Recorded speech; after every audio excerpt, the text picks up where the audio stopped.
ሰላም ጤና ይስጥልን ተመልካቾቻችን እንደምንዋላችሁ እንደምናመሻችሁ ከአንከር ሚዲያ ዝግጅት ክፍል ያክብሮት ሰላምታችንን እናቀርባለን። ሰሞኑን የሰሜን ወሎ ሀገረ ስብከት ሊቀ ጳጳስ ብፁዕ አቡነ ኤርሚያስ የተናገሩት ንግግር በተለያዩ ኢትዮጵያውያን ዘንድ በተለያዩ ስሜቶች እየተገለጸ ይገኛል። ሰሞኑን በላሊበላ ከተማ ከመከላከያ ሰራዊት አዛዥ እንደዚሁም ከአማራ ክልል ኮሚኒኬሽን ቢሮ ኃላፊ ጋር በመሆን የላሊበላ ከተማ ህዝብን ባነጋገሩበት ወቅት ላይ ነው ብፁዕ አቡነ ኤርሚያስ የተለያዩ ወቅታዊ ጉዳዮችን ያነሱት። ንግግራቸው ብዙዎችን አስቆጥቷል። ይህን መነሻ በማድረግ ከመምህር ፋንታውን ዋቄ ጋር ቆይታ የምናደርግበትን ዝግጅት ነው ይዘን የቀረብነው። አብራችሁን ሁኑ። በጦርነት የሚገኝ ሰላም የለም። በጦርነት አሸንፎ ጥቂት ቀን መቆየት ይቻላል፣ ሌላው እስከሚደራጅ ደግሞ ብዙ ሰዎች ቢያብጠለጥሉንም እኛ የመንግስትን ተላላኪዎች አይደለንም። በእንዲህ አይነት መንገድ ሰላም አይመጣም፣ እልቂታችን ይጨምራል ብለን የካቲት ላይ መጋቢት ላይ ብዙ ዋጋ ከፍለናል። የመንግስት ተላላኪ የብልጽግና ተላላኪ ብለው አብጠልጥለውናል። እንደዛ አይደለም አላማችን።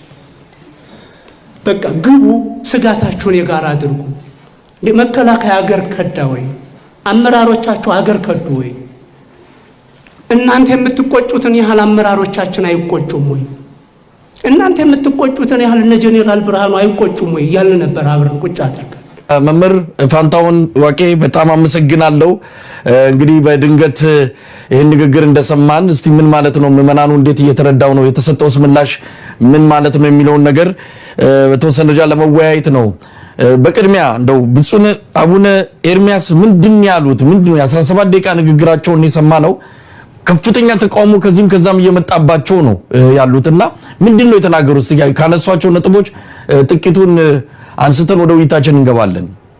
እኔ እንግዲህ የሰማሁት ምናልባት አንድ ነገር የምንገመግመው በኮንቴክስት ወይንም በአውድ ነው መሆን ያለበት።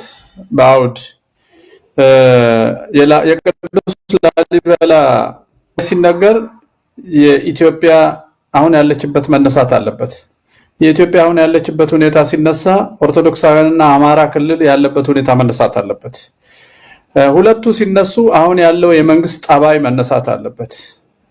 ዝም ብሎ ላሊበላ ነጥሎ አይተ እንደሆነ የመንግስት ባለስልጣን የሚናገረው ያጋጠመ የጸጥታ ችግር እያለ ላሊበላን ብቻ እንድናወራ ነው የሚፈልገው። እንደሱ አይደለም። ላሊበላ አንድ ቦታ ነው የምናወራው፣ ስለ ኢትዮጵያና ስለ ኢትዮጵያ መንግስት ጠባይ ነው። እና አቡነ ኤርሚያስ ከተናገሩት 17 ደቂቃ ንግግር በአደባባይ ወጥተው ማብራራት የሚገባቸው ብዙ ነገሮች ናቸው። ቅድመ ግምት ያስቀመጡት ከንግግራቸው እንደምሰማ በሰላማዊ አገር ለህዝብ የሆነ መንግስት፣ ዘረኛ ያልሆነ መንግስት፣ ለሀገርና ለህዝብ የቆመ መንግስት፣ በዛ አይነት ስሜት ነው እየተናገሩ ያሉት። አባታችን በዛ ሁኔታ እንደተናገሩ ነው የሚሰማኝ። ምክንያቱም መከላከያ አገር ጠባቂ ነው ይሉና መከላከያ አገር ከዳ እንዴ ይላሉ መልሰው። አሁን ለአባታችን መቅረብ ያለበት ጥያቄ መከላከያ ደብረ ኤልያስ 570 ገዳማውያን ገድሏል። መከላከያ የአብነት ተማሪዎችን ገድሏል። መከላከያ ፊት ለፊት እያየን በቪዲዮ ሰው ረሽኗል። ድሮን ተበድሮ ህዝብ ገበያ ላይ ገድሏል። መከላከያ ድንበር ክፍት አድርጎ አንድ ክልል ዘምቷል። አሁን ይሄን ወስደን ነው ንግግራቸውን የምንገመግመው እንጂ ስለ ላሊበላ ብቻ ማውራት ይሄ ከፋፍሎ የማዘግየትና 5 ዓመት ሙሉ የታረርንበት የፕሮፓጋንዳ ስራ ነውና እሳቸው ቀርበው ለሚዲያ ኢትዮጵያ ረስተው የዛን ሰፈር ጉዳይ እያወሩ ነው፣ ምን እያወሩ ነው የሚለው መመለስ አለባቸው። እኔ ከሰማሁት መንግስት መድረክ ከፍቶ ዝቅ ብሎ ማወያየት አለበት የምትለዋ ጥሩ መልእክት ነች ብዬ አስባለሁ። ያቺ አሁንም ዝቅ ብሎ የምትለዋ ነገር አላጠፋም፣ አጥፊዎቹን ይጋብዝ እንደማለትም ስለሆነ በጀርባው ደግሞ መጥፎ መልእክት አለው። የካድሬ ንግግር እስኪመስለኝ ድረስ ግራ ይገባኛል። እንደዚህ አይነት ንግግር ከይቅርታ ጋር አባቴ ስለሆኑ ምናልባት አሁንም መንግስት ሀገር ለማረጋጋት የሚጋደል ነገር ግን ሌሎች አጠፉ የሚል አንድምታ እንዳይኖረው ማስረዳት አለባቸው። እንደዚህ አሁን እንደገመትኩት ሰው ገምቶ እንዳይፈርጃቸው ከፈለጉ መተው መንግስትን አምነዋለው፣ መንግስት ለኦርቶዶክስም ለአማራም ለኦሮሞም ለትግራይም እኩል ነው፣ አዲሲቷን ሀገር ለመፍጠር አይሰራም፣ እኔ አላምንም፣ አዲሲቷን ኢትዮጵያ የሚሏትን አይሰራም፣ ስለማምን አትረብሹት ብለው ይንገሩንና የሚያሳምኑን ከሆነ ንግግሩን በአዎንታዊ እንወስዳለን። ሁለተኛ ከቄስ ቀምቶ መግደል የሚለው እኔም ጨንቆኛል፣ አላቀውም። እንትኑን የሆነ ሰው ቤተክርስቲያን ገባ ተወስዶ ተገደለ። ይሄ መቼ እንደተጀመረ እንግዲህ መሳይ ታውቀዋለህ። በአቡነ ጳውሎስ ጊዜ ከአዲስ አበባ ዩኒቨርሲቲ ሸሽተው ቅድስት ማርያም የገቡትን ልጆች ቤተክርስቲያን አሳልፋ ለመንግስት ሰጥታ የደረሰውን ታውቃለህ። ለመጀመሪያ ጊዜ በኢትዮጵያ ታሪክ ቤተክርስቲያን የገባ ወይንም የደወለ ሰው አይነካም። ቢገልም በሽምግልና ተይዞ ካሳ ይከፈላል እንጂ ቤተክርስቲያን የገባ ሰው አይነካም። ይህን ስርዓት የጣሰው ወያኔ ነው። ከወያኔ በኋላ ደግሞ ገዳምን በማውደም በመዋቅር ደረጃ ብልጽግና ነው። ስለዚህ አባታችን ቤተክርስቲያን ገብቶ ሰው ወስዶ የገደለ ማውገዛቸው ትክክል ነው። ምንም ክፉ ቢሆን እንትናችንን መጠበቅ አለብና መዳኛችንን መጠበቅ አለብን። እኛም እኮ ስንጨነቅ አጥፍተን መሸሻችን ነው ቤተክርስቲያን። መከላከያ ከሆነ የሸሸው እና የተገደለው ወይንም ሌላም ይሁን ማንም ይሁን ጠላታችንን ቢሆን መንካት አልነበረብንም፣ ከነኩ ማለት ነው። አሁን አባታችን በነካ እጃቸው ገዳም ገብቶ የፈጀ አብነት ተማሪዎችን የፈጀ ካህናትን የገደለ ናዝሬት የገደለ አዲስ አበባ ድንጋይ ያስወገረን የብልጽግና ነው መንግስትን ጭምር ማውገዝ አለባቸው። ለዚህ ነው አየህ በአውድ ካላወራን እንሳሳታለን። ትክክል ናቸው ያሉት ነገር ግን አውዱን አሟልተው መምጣት አለባቸው። ለምን አላማሉም ከተባለ አይ ያን ቀን እዛ ብቻ ነው የምንወያየው ካሉ የሚወያዩ ስለ ትልቁ መንግስት ነው። እዛ ብቻ ማድረግ አይችሉም። የትልቁ መንግስት ጠባይ ነው ላሊበላ የተገለጠው። እሱም ማንሳት አለባቸው። እንትኑን መሳይ ከጥያቄ ወጥቼ እንደሆነ ይቅርታ። ቅርሱ ላይ አትጋደሉ ውጡልን አንልም። ማን ነው ቢቸግረን እንላለን። እንግዲህ ሲቸግረን እንላለን። አጣብቂ ነው። ተጋደሉማ አንልም። ግን ከቅርሱ ላቁልን አስቸጋሪ ነው ለአባት። እሱ ማለታቸው ጥሩ ነው። አይ ፋኖ ምን ይሰራል እዚህ ሲሉ ደግሞ ፋኖማ እኮ የላሊበላ ልጆች ናቸው። የላሊበላ ልጆች እኮ ናቸው። የት ሄዱ ከሀገራቸው? ማን ነው ሄደው? የሀገር መከላከያ ሳይሆን የአንድ መንግስት ስልጣን ማስጠበቂያ የሆነ ድሮን ተበድሮ የራሱን ህዝብ የሚገድል መንግስት ነው ሄደው። አንድን ህዝብ አንበረክካለሁ ብሎ ነው ሄደው። ይሄን ገሎ አሳይቶናል፣ ፈይቶ አሳይቶናል። አዲስ አበባ አትገቡም ብሎ ያንን ህዝብ አዲስ አበባ አትገቡም ብሎ በዘር ፈርጆ አሳይቶናል። አባታችን ለዚህ መንግስት ነው የሚከራከሩት ማለት ነው። ለዚህ መንግስት ቀያችሁን ትታችሁ ሂዱ እያለ ነው። አየህ የእሳቸው መነሳ መንግስትን ያምናሉ ማለት ነው። መንግስት እውነትም የኢትዮጵያ መንግስት ነው ብለው ያምናሉ ማለት ነው። ልጆቹ ደግሞ መንግስት የኢትዮጵያ መንግስት ሳይሆን አዲስቷ ኢትዮጵያ የምትባል አማራና ኦርቶዶክስ የሌለባት አብይና ኦነግ ኦሮሞማ የሚያልሟት ሀገር ለመፍጠር አማራ መስበር የሚለው ሰብረውን ነበር ሰበርን፣ ቤተክርስቲያን ወራን አለች የሚለውን ሰምተው ሊያጠፋን መጣ የሚሉ ልጆች በደጃቸው ቤታቸውን ጠብቀው ለመከላከል ነው እዛ ቁጭ ያሉት። እነሱን ውጡ አጥፊው ግን እዚህ ተቀመጥ ማለት አባታችን ያልገባቸው ነገር ወይንም ይሄ መንግስት የሁላችንም ነው የመጣው ህግ ሊያስከብር ነው የሚለውን አምነው ሊሆን ይችላል። ከዛ ውጪ ይሄን ካላመኑ ግን መሳይ ያላውዱ አምጥተው ያወሩት ነገር አለ። የኦሮሚያን ችግር ፈተነው ነበረ። በሃይማኖት ይሄን አሳበቡ። በሃይማኖት ስም ዘር ማጥፋት ማነው ረብሻ ማቀጣጠል የሚፈልጉ ሰዎች አሉ። አሁን ሃይማኖቱ ተፈቷል። በእውነት ተፈቷል። የዘር ጳጳስ ከመረጡ በኋላ ተፈቷል። እውነት ነው። ኦርቶዶክሳዊነት ነው። ይሄን ይመልሱ ወጥተው። አልተፈታም። ሰው ያስገደለውን ሰው መልሶ የገደለበት ቦታ ጳጳስ ማድረግ ተፈቷል አይባልም። ኦርቶዶክሳዊነትን መጀመሪያ ይጠብቁ አባታችን። ቀጥሎ ያሉት አለ ምዕመናን እያስጨፈጨፍን እንግዲህ ያናስቀጥልም አሉ። እውነታቸውን ነው። ማስጨፍጨፍ የለባቸውም አባቶቻችን። እኛን ላለማስጨፍጨፍ ግን በነፍስ ምንድንበትን ሃይማኖት ቀኖና ቀይረው የዘር ጳጳስ መሾምም የለባቸው። እኛም ማስጨፍጨፍ የለባቸውም። ልክ ነው። እኛን ደግሞ በነፍስ የሚያስገድል መፍትሄ ሊሰጡን አይገባም። ሁለቱን ያማከለ ፍለጋ ውስጥ ግቡ ነው ያልነው የምንባባለው። የመጨረሻው ፍለጋው መፍትሄ ከጠፋ ሰማዕትነት ነው። አባታችን ከቅዱስ ጴጥሮስ ከአቡነ ጴጥሮስ ጋር ሊጣሉ ነው ማለት ነው። የኢትዮጵያን ሕዝብ ከምናስጨፈጭፍ በቃ ተገዙ ማለት ነበረባቸው ቅዱስ ጴጥሮስ ነው። ያኛው ነጭ ስለሆነ ለነጭ አንገዛም፣ ጥቁር ለሆነ ግን ቢገለንም እንደፈለገ ያርገን ማለት ነው። ያኔ የተጋደልነው ጣሊያን ነጭ ስለሆነ ነው ወይስ ጣሊያን ሀገር የሚቀማ ርስት የሚያጠፋ ሃይማኖት የሚያስለውጥ ስለሆነ ነው? ርስት የሚቀማ ሃይማኖት የሚያስለውጥ ከሆነ ጣሊያኖች ሀገራቸው ረሃብ መጥቶ በሽታ መጥቶ ለመጠለል ኢትዮጵያ እንደ ነብዩ መሐመድ ዘመኖች መጥቶ ቢሆን ኖሮ ሰው እኮ አይጣላቸው። ጣሊያን አጥፍቼ አዲስ ሀገር ልስራ ነው ያለው። ብልጽግናም አጥፍቻችሁ እናንተን ታሪክ አድርጌ አዲሷን ኢትዮጵያ ልስራ ነው ያለው። አቡነ ጴጥሮስ ያን ካወገዙ ይሄን የማያወግዙበት ምክንያት ምንድነው? ጥቁር ስለሆነ ነው? ዘረኝነት ነው? ዘረኝነት አይደለም። ከጣሊያን ጋር ያጣላን አስተሳሰብ ነው። የነፍስ ጉዳይ ነው። የርስት ጉዳይ ነው። ምድራዊ ርስታችን ለሰማያዊ ቤታችን መስሪያ ቦታ ነው። ሃይማኖታችንን ያጠፋብናል ነው። አሁን እኮ ሃይማኖታችን ነው እያጠፋ ያለው። የአብነት ትምህርትን ከገደለ፣ ካህናት ከታረዱ፣ ሀገሩን የሰራው ባለቤት አዲስ አበባ አትገባም ከተባለ፣ በብሔር ሰራዊት ተዘጋጅቶ ሰው የሚፈጅና ሴት የሚደፍር ከሆነ፣ ተበድሮ ቦምብ አምጥቶ ህዝብ ላይ የሚጥል ከሆነ እረኛው ጳጳስ ምን እያሉን ነው? እውነትም ጥያቄው ጥሩ ነው። ምን እያሉ ነው? ይሄን እሳቸውን መጠየቅ ያስፈልጋል መሳይ እንጂ እኛ በምንረዳው ከተማዎች አይደለም። ስለዚህ እዚህ ላይ መጥቶ ጀብዱ ፈጸምኩ ማለት ሞኝነት ነው።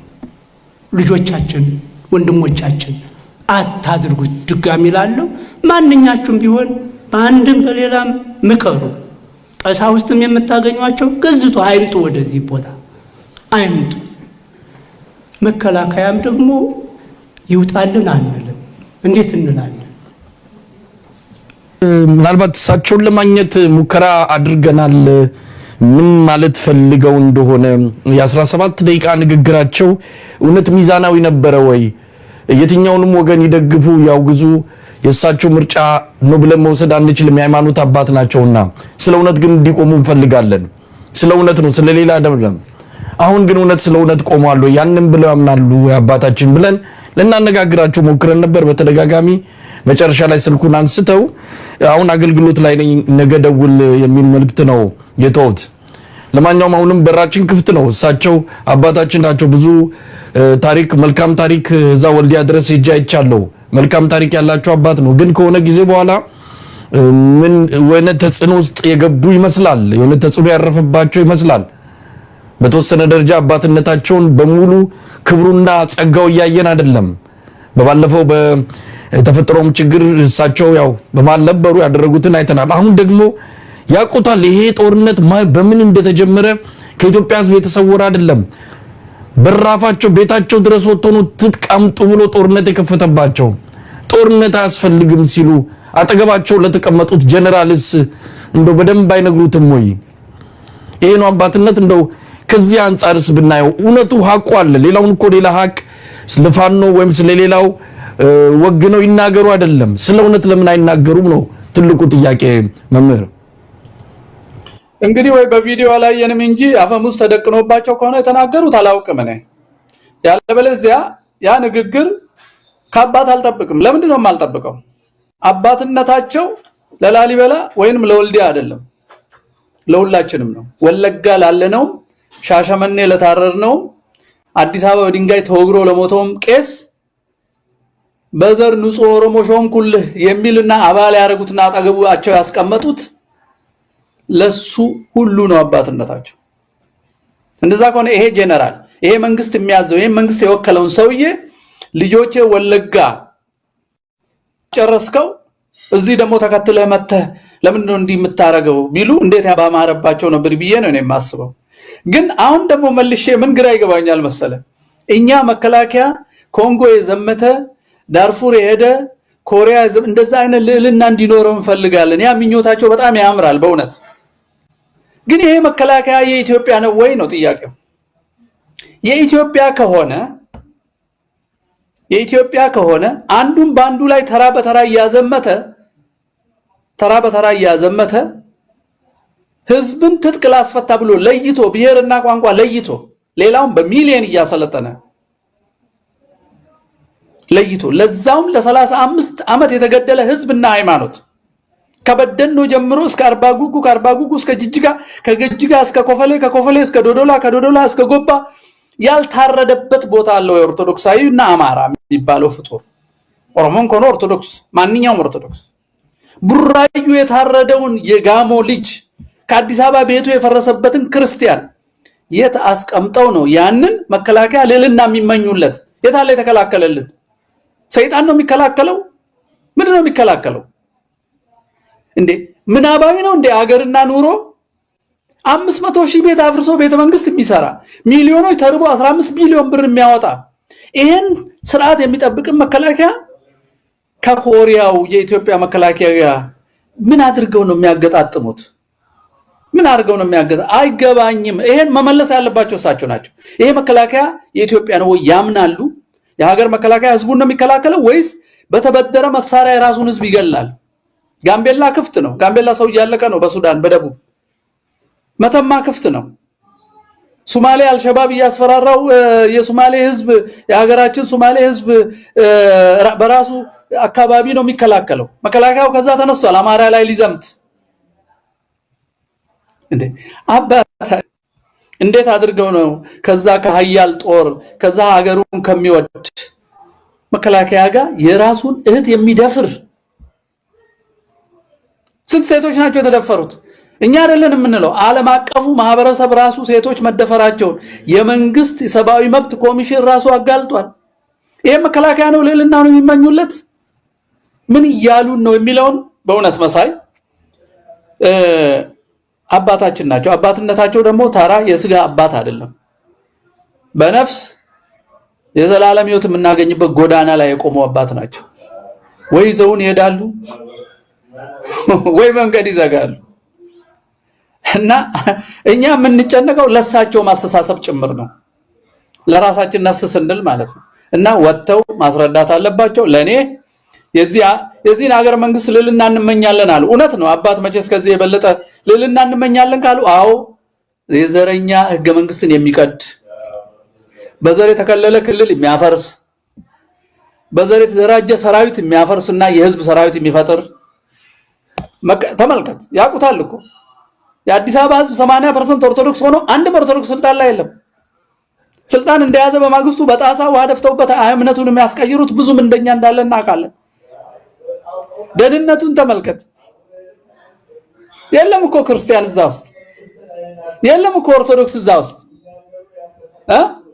ክርስቲያን ብቻ አይደለም፣ በእውነት ሙስሊምም ማንኛውም እምነት ያለው ነባር ኢትዮጵያ ላይ ነባር ሴት ላይ የሰው እኩልነት ላይ የሚከራከር ሰው ልኮ አይፈልግም። አሁን አዲስቷ ኢትዮጵያ እሱን አትፈልግም፣ ፈጽማ አትፈልግም። አዲስቷ ኢትዮጵያ የምትፈልገው አዲስ እምነቶችን፣ አዲስ አመለካከቶችን፣ አዲስ ድንበር፣ አዲስ ቋንቋ፣ አዲስ ፊደል፣ አዲስ ቅርስ፣ አዲስ አስተሳሰብ ነው። ነባር የሆነው ኦርቶዶክስ ማህበረሰብ መጥፋት አለበት። እንዴ ስንት ዓመት ነው ይሄ የማይገለጥላቸው? አባታችን ስንት ዓመት ነው የማይገለጥላቸው? ምናልባት መምህር ፋንታውን ከንግግራቸው ላይ እንግዲህ ያው እየሰማንም ነው እንደው የሆነ ተጽዕኖ ውስጥ ያረፉ ይመስላሉ። ምክንያቱም የአብነት ተማሪዎች 16 በቅርቡ ምዕራብ ጎጃም 16 የአብነት ተማሪዎች ተገድለዋል። ቤተክርስቲያኑ አልተቃወመችም፣ አላወገዘችም። እሳቸውም ያሉት ነገር የለም። በዚህ መድረክ ላይም አልተናገሩም። የመንግስታቱ ድርጅት የሰብአዊ መብት ኮሚሽን ሰሞኑን ነው ኢትዮጵያ ውስጥ አማራ ክልል ላይ በድሮን ህዝብ እያለቀ ነው ብሎ መግለጫ ያወጣው። በቁጥር ጠቅሷል። የተለያዩ ቦታዎች ላይ አንዱ ቦታ 14፣ አንዱ ቦታ 9፣ አንዱ ቦታ 8 ይሄንን የሚያደርገው መንግስት ነው። መቼም ፋኖ ድሮን አልታጠቀ፣ ድሮን ታጥቆ እንደዚህ አያደርግም። ይሄንን የሚያደርግ መንግስት መሆኑን ያውቃሉ። አባታችን ምናልባት እንደው ደፍሮ መናገር ያቃታቸው ምንድነው? በዚያ አይታወቁም። እሳቸው ህወሓትን የሚያህል በጣም አደገኛ በወቅቱ አደገኛ የነበረ አውሬ የነበረን ስርዓት እዛው ፊት ለፊት የተጋፈጡ ምዕመናንንም ያተረፉ ሸሽገው የደበቁ አባት ናቸው። በዚህ ነው የምናውቃቸው። ዛሬ ምንድን ነው የነካቸው? ቤተክርስቲያኗም የአካባቢያችንም ህዝብ ቢሆን መከላከያን የሚያገል ስሜት የለንም። አገር መጥላት ነው መከላከያን መጥላት ማለት አገር መጥላት ነው። አሁን ባልከው በጣም ተደስተን እኔ እንኳን ምንም የሌለኝ ምንም ሞቢላይዝ ማድረግ የማልችል ሰው የተወሰነ ዘይት የተወሰነ ሳሙናና ዱቄት ይዤ እሳቸው ጋር ሄጃለሁ በረከት ለመቀበል። ጀግንነታቸው ያረጉት መልካም ነገር ከትግራይ የመጡ ወጣቶችን ካህናትን እሳቸው እንኳን ደብቀዋል፣ አላወሩም። የሚወራላቸው ሌላ መልካም ብዙ ነገር ነበር። በዛ ጊዜ መድኃኒቶችን ሰብስበው መልሰው አከፋፍለው የስኳር መድኃኒት ያለበትን የልብ ህመም ያለው የማይገኘውን በብዛት የገዙትን ምክንያቱም የነገን እግዚአብሔር ያውቃል እያሉ ሞዴል የሰሩልን አባት ናቸው። ብዙ ተስፋ የሰጡን አባት ናቸው። እኔም በአቅሜ ከጓደኞቼ ጋር ትንሽ ዱቄት ቢጤ ይዤ ሄጄ በረከት ተቀብያለሁ ወልዲያና ለደካማ ሰዎች በመስጠት ማለት ነው።